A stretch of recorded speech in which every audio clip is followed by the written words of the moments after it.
Yo, what is up guys? This is your boy Salzer bringing you a discussion video on the fate of Bagooska and of a lot of the XYZ monsters that we have in the game and moving further into the Link era.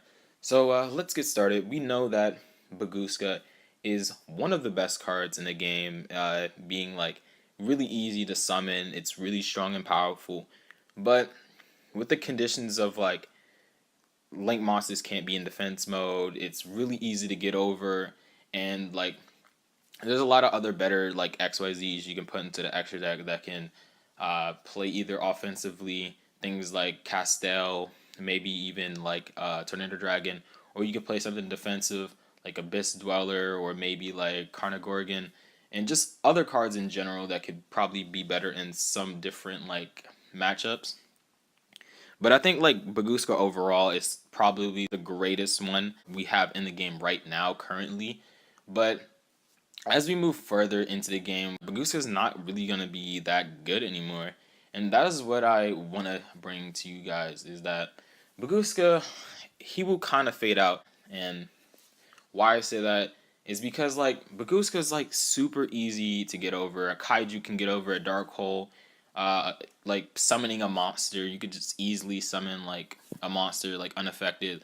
Something like Masterpiece, something like you could like negate the effect with like Chalice or something like that. It's just really easy to get over or get around the effect of Bagooska, and you would probably rather want a card that can work better, like Carnagorgon. You can't target, like it'd be really good against like something like Magic Bullets and something like Masterpiece or something, just something like that, and like something like Tornado Dragon that can get rid of a Spell Trap card, which is actually really good, and just like other things like that.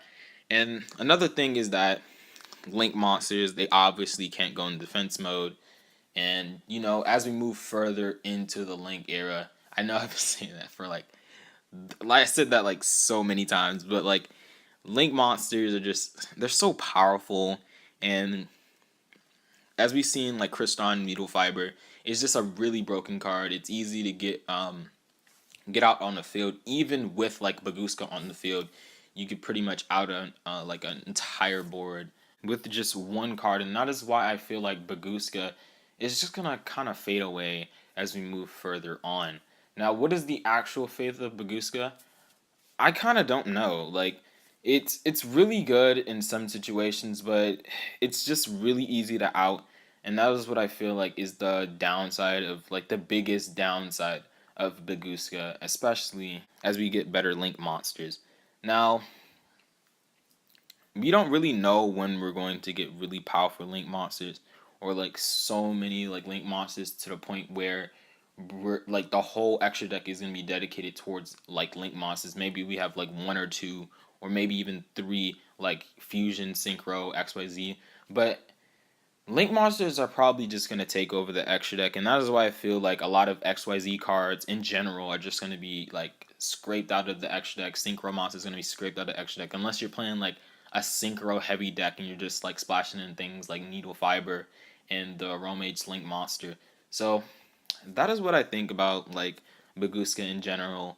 I just feel like it's easy to out, but it's really powerful if your opponent can't out it or like get over it with like a Link monster or like with a Spell Trap card. That is what I really think about the card. So let me know what you guys think. Like, comment, and subscribe, and I'll see you guys later. Peace.